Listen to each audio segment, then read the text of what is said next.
Welcome back to the FPL video. This will be the team selection for Double Gameweek 28. I currently have 0 doublers because I sold Solanke a couple of weeks ago, and that's been a disaster in itself. He has incurred -4 hits. Ivan Toney's been absolutely useless, but I'll be talking about that and my transfer plans for Gameweek 29. Will I use the free hit, or will I save it for later in the season? I'm going to show you one plan I have, which could mean saving it and just taking a -8 hit across Double Gameweek 28 and 29, covering most of the key options for Blank Gameweek 29, and also having a solid number of players. But all of that will be covered in this video, as well as my Gameweek 27 performance review. Smash the like button and subscribe if you're new. Let's get this video to the 200 likes, and let's keep on pushing towards new goals, such as 23,000 subscribers and beyond. Follow me on Twitter and Instagram for all the latest FPL and UCL fantasy updates. Join the Discord server, the FPL League, and also check out Drafthound. There is a link in the description below. I'll be referring to Drafthound later in this video to help optimize my FPL team and to get a different perspective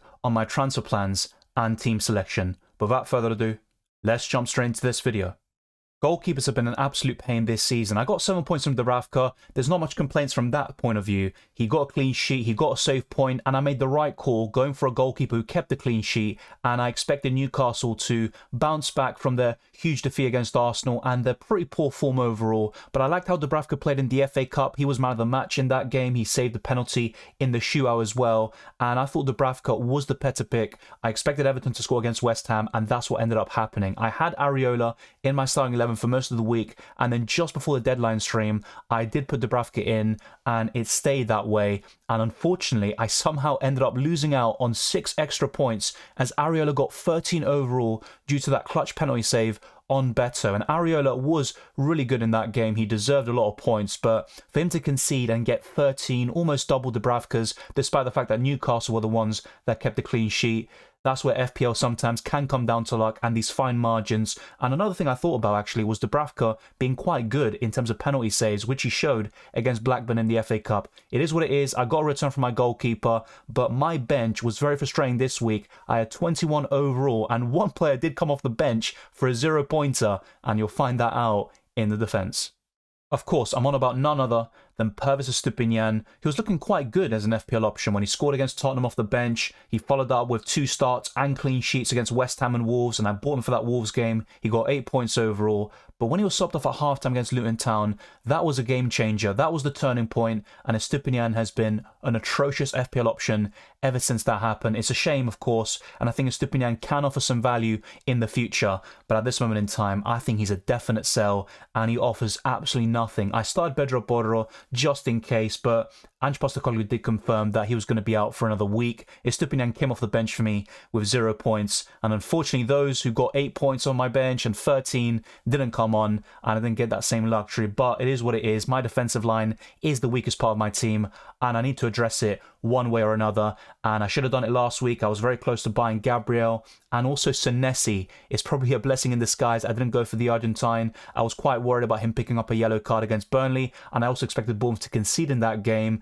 but it is what it is. Those that did go for Senesi are very unlucky, to say the least. My second defender was Nathan Ake, who conceded that wonder goal against Manchester United, as Marcus Rashford put them ahead, but Man City still showed their quality in the end, 1-3-1, but Ake has been quite underwhelming in FPL and in UCL Fantasy, where he was benched as well in the Champions League. But Nathan Ake does start most games for Manchester City in the Premier League, and he might have some value going forwards. But with the blank in 29, the tough fixtures in between against Liverpool away and Arsenal at home, I think Nathan Ake is another defender who is easily disposable. But my final defender is someone I'm more happy with, and that is Saliba, who kept the clean sheet, and Arsenal have been on a roll in this calendar year. They've conceded the fewest goals, kept the most clean sheets, scored the most goals, won the most games. They're just doing everything right at the moment, and let's see if they can continue this, because their fixture run is tougher in comparison to Manchester City and Liverpool. But it would be great to have all 3 teams fighting until the very end and having one of the best title races in a very long time. But my defensive line overall, very happy with Dubravka and Saliba, but still a bit of resentment by benching Areola, and also Estupiñán and Ake were just absolute crap this week, especially Estupiñán with that favourable fixture against Fulham away. What ultimately saved me this week was my midfield. Every single one of them returned. Heung-min Son left it late. It looked like it was going to be a frustrating evening for Spurs owners, but he came up clutch at the very end to score that third goal just before he was subbed off. But when I saw the first and second goal go in for Spurs and Son wasn't involved, I was just thinking, surely not, because at the same time, you had Chelsea versus Brentford, and I think Palmer had no goal contribution at that stage, and Ivan Toney did nothing at the very end. So I needed Heung-min Son to deliver, because buying him meant I benched Anthony Gordon, and ultimately I did lose out on points either way, but Son did ease the pain with that late goal. So good stuff from Son. He's been very good for me in FPL this season whenever I've had him, and for me, he's one of the best midfielders in FPL for the next couple of weeks. He is disposable, arguably, from Game Week 31 or 32 and beyond, but Spurs have good fixtures until Game Week 34. That's when things really start to turn, and Heung-min Son, if you can find a way to include him, Saka, Foden, Erling Haaland, and also potentially a Salah, I think you're well set for the rest of the season. My second midfielder was Palmer, who got an assist for the Sassy's equaliser. He didn't do much else in that game, but Palmer is very consistent. He ticks along nicely, both from open play and set pieces. He's got the goal and assist for it, so there's a lot to like with Cole Palmer. He's by far the best Chelsea option. He may blank in Game Week 29, and also in Game Week 28, Newcastle home isn't the easiest of games, but I still like Palmer, and I'm very happy to keep him this week and start him. And also from Game Week 30 and beyond, that's where he's going to come into a league of his own and start to really show those massive returns that he has been doing throughout the season. My third midfielder was Phil Foden, the star of the show and of the game week, with a 15-pointer against Manchester United. He scored the equaliser with a great long-range effort of his own, and he also completed the comeback with that brace, and Manchester City showed their quality. They deserved to win. They completely outplayed Manchester United, and Foden was the spark. Even when they were losing, he was constantly getting the ball and making things happen, even on the right-hand side, where I typically don't like him from an FPL perspective. I prefer him down the middle or on the left, which he later changed to during that game. And the last midfielder was Saka, and I think those that captained him were very unlucky. He was ill, that's what Arteta said. He subbed him off due to illness, and I think with Arsenal already having the win secured, it made sense to bench Saka and to rest some key players like Martinelli later on, because there is a risk of injury, and in the case of Saka with the illness, there's no real need to aggravate that. He got 2 assists in the first half, he forced the own goal, and also created another one for Declan Rice, and Saka for me has been incredible in this calendar year, and he's a season keeper as well. He might not be a great option for Game Week 29 where he blanks, and in Game Week 30 against Man City, but Brentford at home this weekend I think is a good option even for the captaincy among single Game Week players. And from Game Week 31 until the end of the season, Arsenal have good fixtures, and Saka could easily surpass his personal best in terms of FPL points. It's the usual suspects up front, and Ollie Watkins produced another brace, another 13-pointer. He's by far the best forward in FPL this season, even over Erling Haaland. He's always available. He might not be on penalties, and there is a reason for that. I know some people are saying, imagine if he had penalties. He's got a pretty poor penalty record, to be fair. Maybe it's a good thing he isn't on them, but Watkins for me has been sensational. Double digits in goals and assists, and for those that captain Foden or Watkins this week, absolutely fair play, a great choice, and it was rewarded. And for me, Watkins is going to be so difficult to sell in Game Week 31, 32, depending on your team, of course. But if it does facilitate Son, Salah, Saka, Foden, Palmer in the midfield with Erling Haaland up front, I think it could be worth it. But I have to say, maybe Watkins over Haaland could be the play around Game Week 31 onwards. But in terms of fixtures, of course, I think that would certainly disagree. And I would back Erling Haaland to get back to his best, start being more clinical, missing fewer big chances, and also potentially climbing and clawing up the gap between him and Watkins as the best FPL forward this season. But speaking of which, Erling Haaland missed a sitter. It was one of the worst misses I've seen in a long time. It was easier to score that than to miss, but Erling Haaland somehow didn't do it. Thankfully, Amrabat made a huge mistake towards the end, gifted Haaland an opening, a 1v1, and Haaland buried it this time. He scored 5 goals in the FA Cup. He scored against Copenhagen in the Champions League and against Manchester United. So look, this is his worst, so to speak, and he's still scoring goals for fun. But I do think Haaland has been quite wasteful in front of goal. He's missed multiple big chances in a lot of games recently, and I think those that triple captain him in Game Week 25 are very unlucky. I do include myself in that, but even in Game Week 26, 27, I mean, Haaland really should have scored many more points in that time frame. But he's a great option. Even against Liverpool and Arsenal, it will be very difficult to part ways with the Norwegian robot. The final forward is someone I'm absolutely disgusted by at the moment. Ivan Toney blanking yet again. It's very rare for him to blank 2 or 3 games in a row, and for Brentford to score multiple goals in that time frame and for Toney not to be involved is very rare, of course. And he's a great penalty taker from open play. Everything goes through him, but maybe not so much in the last couple of games. He should have scored against West Ham. He didn't.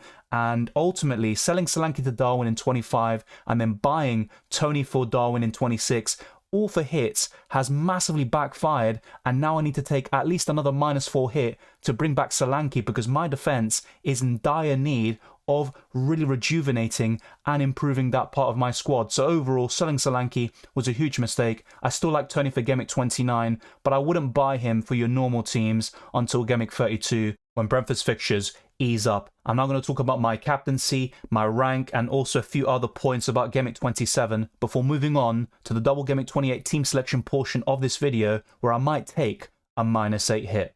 I captained Erling Haaland, he got 12 points, but really, those 6 base points should have been much more, and it's been the case in the last couple of game weeks. I thought those 5 goals against Luton Town would be a game changer, and he would score a brace or a hat-trick against Manchester United. He's done it already. In the reverse fixture, he scored a brace, and last season at the Etihad, both him and Foden scored hat-tricks, but it was Foden who was the star of the show. I got 76 points in Game Week 27. I just about hit my safety score. Even if I got 1 less point, so let's say 75 points or less, that would have been a red arrow. So I've actually gone up by 2,000 places to 357,000 in the world, and I've got well over 1,600 points overall. Be sure to join the league. You can see the code on the right hand side, and also in the description below there's an auto join link. Let's now head over to the Game Week 28 team selection portion of this video. No changes in goal necessarily, only in terms of who starts, but in terms of transfers, a lot of it will be directed to my defensive line. It will be absolutely typical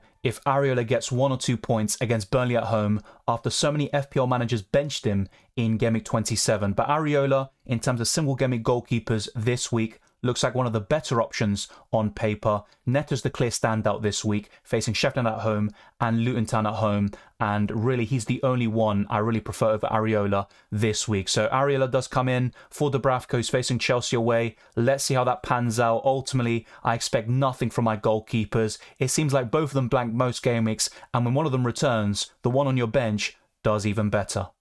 What has FPL come to? I'm considering taking a hit for 2 defenders from Luton Town and Bournemouth. I might even go for a double up in Bournemouth defensively, but going for Doughty does allow me to potentially save the free hit in Game Week 29 and potentially use it in Game Week 34 or later in the season. I cover all of this in my chip strategy guide. Doughty with 2 away fixtures against Crystal Palace and Bournemouth. I don't expect a clean sheet, but Doughty can come away with 1 attack and return at the very least, and some bonus points as a result. He got 5 points against Aston Villa, and that goes to show he's a good FPL option in his own right. Apart from Carlton Morris, I think Doughty's the only Luton Town player I'd consider. I know Barkley might be decent in terms of budget and having all these fixtures in Game Week 28 and 29, but really it's Morris and Doughty for me in terms of covering the Hatters. Now my second defender could be Zabani. It's between him and Kirkes for that Bournemouth spot, and it's really that Sheffield United fixture at home. That's the only reason I'm going for these Bournemouth defenders, because they do blank in 29, and to be fair, in Game Week 30 they've got a decent fixture at home to Everton, whilst Arsenal play Manchester City. So I think I need all the reinforcements I can get in this position, and Zabani is just a safer pick in general. Kirkes will start both games in Game Week 28, but in Game Week 30, especially if certain players come back for Bournemouth, I think Kirkes' minutes could be managed, and he might even be subbed off earlier, and it wouldn't surprise me if he got benched later down the line. But ultimately, I might go for Zabani and Kirkes, especially if I commit to free hitting in Game Week 29, which reduces the need and appeal of going for Alfie Doughty in the first place. Now, my final defender is Saliba at home to Brentford. And Arsenal kept 2 clean sheets against Brentford this season, one in the Carabao Cup, a 1-0 win, and in the Premier League, it was a last-minute winner by Kai Havertz to give another 1-0 win to the Gunners. So it could be cagey, but I would expect Arsenal to have a decent chance of a clean sheet this week. Brentford obviously pose some attacking threats in Tony and Malpai, and with Tony, I mean, he's another one. If I bench or sell him this week, I could easily see him being an FPL troll. He has been one of my thorns in my side this season, especially in recent weeks. It is what it is, but I do trust Saliba, and those with two Arsenal defenders, I wouldn't really mind that in Double Gameweek 28. My midfield still looks strong, but it's a bit weaker than last week on paper. Heung-min Son is facing Aston Villa away. He's got 6 goals and 1 assist in 8 games against the Villains, and I think Son could do really well this week. This is why I bought him in last week. He's got good fixtures against opponents he does very well against. Crystal Palace, Aston Villa, even Fulham he did very well against them in the reverse fixture, and then it's Luton Town at home in Game Week 30. So I think Heung-min Son is a great option. I'm very happy to have bought him, and even if he had blanked against Crystal Palace, that would be the case, but I have to say, buying him did mean I benched Gordon, and that didn't sit right with me. I needed Son to deliver, and he did. He's been very consistent this season, and he's also capable of multiple double-digit returns. Now, my second midfielder is Palmer at home to Newcastle, who are looking a bit better in the last week. They got a draw against Blackburn in the FA Cup and won on penalties. They also won comfortably against Wolves in the end, but I still think Palmer can do very well in this game, even if Chelsea end up losing the game or dropping points. But I think Palmer is a season keeper. The only downside is that he blanks in Game Week 29. Now, my third midfielder is Anthony Gordon away to Chelsea. I'm not a big fan of him in away games, and I wouldn't even discard selling him to Barkley for a -4 hit. But in Game Week 30, Anthony Gordon actually has back-to-back home games against West Ham and Everton, and that's very useful. But either way, I'm looking to wildcard fairly soon, potentially in Game Week 31. So Anthony Gordon might be someone to sell as well, but I don't want to take a -12 hit. I think that'd be far too excessive. I'm already taking a -4 hit up until this stage of the team selection with Doughty and Zabani, and potentially I could just go for 2 Bournemouth defenders in Kirkes instead, replacing Alfie Doughty. But my fourth midfielder is Foden away to Liverpool. So as you can see, the fixtures don't look particularly great for my midfield. I do back Son to do very well this week and potentially Palmer, but Gordon and Foden I'm less confident about this week. But Foden's a great option from Game Week 30 until the end of the season, especially when Man City's fixtures turn for the better in Game Week 32. And the final midfielder is Saka at home to Brentford. Really good home game in my opinion, and Brentford have been in torrid form. They've been really struggling in the last couple of months. They're not getting enough victories, even with the return of Ivan Toney. I would expect Arsenal to win this game. If they do, they go top of the Premier League, and then we see what happens between Liverpool and Manchester City in that huge game, potentially the biggest of the season on Sunday. So let's see how it all pans out. This midfield 5 looks good in terms of the quality of players on show, but the fixtures not so much, especially for Gordon and Foden. It would be a provisional front 2 this weekend with Watkins at home to Tottenham. I still think that's a good game for him, and I'm really expecting a lot of goals here. It could be 2-2, 3-2 either way. I think Aston Villa have the edge being at home, and ultimately it could be even more goals than what I'm describing.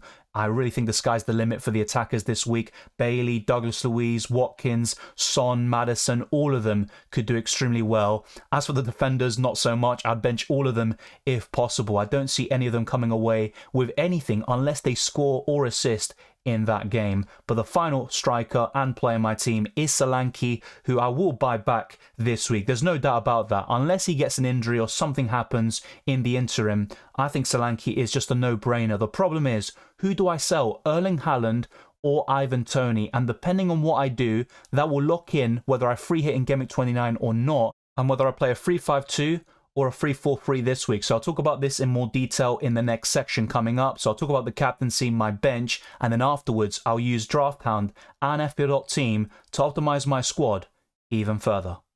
With these provisional transfers, it would be Dubravka, Toney, Borro and Ake all on the bench, and all of them with tough away games, and I'd be keeping Toney and selling Erling Haaland, which would mean not free hitting in Game Week 29 and instead taking a -8 hit this week and potentially just using one free transfer in Game Week 29 to get to a respectable number of players for that blank, as I'll show you very shortly. But in terms of Double Game Week 28, one thing that is pretty sensible and obvious is the captaincy. I think Solanke is by far the best option with 2 home games against Sheffield United and Luton Town, and you could argue that Bournemouth are slightly better away from home in terms of scoring, but I really think those 2 home games are there to be attacked. If you have the triple captaincy, I would consider consider using it on Solanke this week. There are some decent midfield alternatives for this week specifically, so Barkley, Tavernier, Kluivert, but I'm not a big fan of any of them. I think one that could really do well this week though is Tavernier. He got 16 points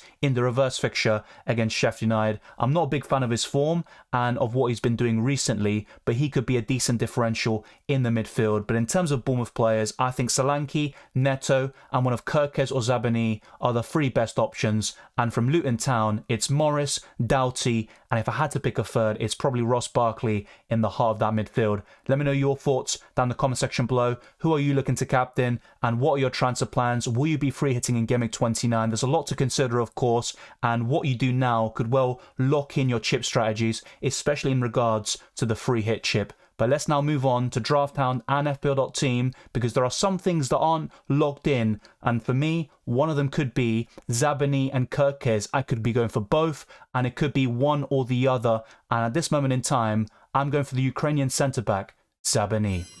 There is a link to Drafthound in the description below. I'd highly recommend you check it out and become a pro paid team member to gain access to all of the tools, and it can really help you with your team selection headaches, who to bench, who to captain. They're recommending Saka as the best single game week option in terms of the captaincy amongst my players, even over Erling Haaland, and anything that you need, Drafthound can assist you. They are recommending Tony to Morris as my transfer, and also some -4 hits, which would include selling one of Estupinian or Borro to Alfie Doughty. So the algorithm does like the Luton Town players for the next 2 game weeks. You cover a blank and a double, 2 birds with 1 stone by buying Morris and Alfie Doughty. There's also a new feature called Player Scouting, and you can click on any player, for example Carlton Morris, who I do like for Double Gameweek 28 and Blank Gameweek 29, and you've got a detailed analysis and summary of all of these players. So the only con about Morris, according to Drafthound, is a low chance of assisting, 10% average over the next 5 game weeks,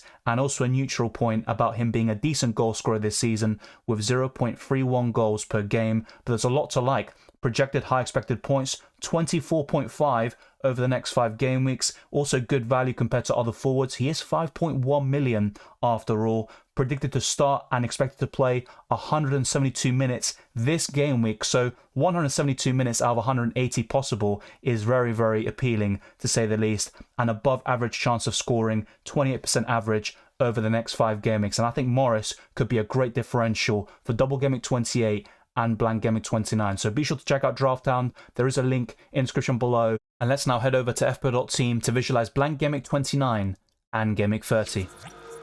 There is an alternative for me to optimize Gameweek 29 even further by buying Jarrod Bowen in the midfield for either Anthony Gordon or Phil Foden, but that would mean no defensive coverage from Bournemouth, so no Zabani or Kirkes. So Doughty, Bowen and Solanke would be my transfers, and that will be the key change. So Bowen instead of Zabani or Kirkes, and of course who I sell would also play a part. So that's something else I'm thinking about. And in Blank Gameweek 29, that would leave me with Areola in goal, Doughty and Pedro Porro, who still hasn't trained, by the way. He's a big concern for Gameweek 28 against Aston Villa, but also against Fulham away in 29. The midfield will be Bowen, Maddison and Heung-min Son, and also Tony and Watkins up front. So 8 players, assuming that Pedro Porro is available, and that doesn't look too shabby. 41.8 expected points. I think with a free hit, the expected points would rise by 13, according to fpl.team, but you could also argue that it does save some hits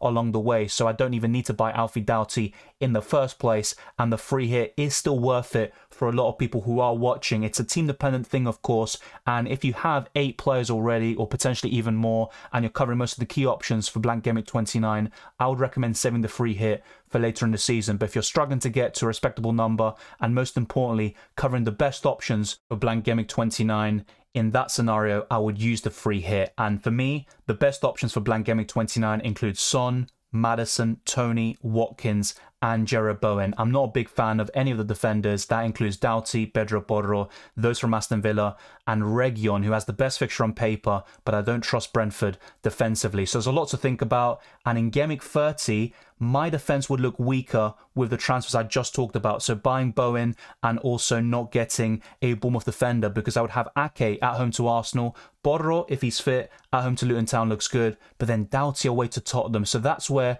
the Bournemouth defenders help me optimize Double Gameweek 28 with 2 decent fixtures at home. You could argue Sheffield United is the best home fixture you can get all season, to be fair. And then in Game Week 30, Everton at home doesn't look too bad either, especially compared to Ake and Doughty in Game Week 30. Let me know your thoughts down in the comment section below. Would you free hit or take hits in my scenario? There's a lot to think about. I haven't fully locked it in, but as things stand, I am considering navigating Game Week 29 without the need of the free hit, but that could certainly change, and it could end up being Tony making way and Erling Haaland staying in my team and starting, which would mean benching Anthony Gordon and going for a 3-4-3 formation instead. Thank you very much for watching this video. If you enjoyed it or found it useful, then be sure to smash the like button and subscribe for new. Let's get this video to over 200 likes and let's keep on pushing towards 23k subscribers and beyond. You can follow me on Twitter and Instagram, DylanRCM, and check all the links in the description below for the Patreon, Championships Discord server, the FPL League, and Drafthound, which I talked about earlier. I wish you all the best of luck for Blank Gameweek 29, Double Gameweek 28, and the rest of the season. And I'll see you next time.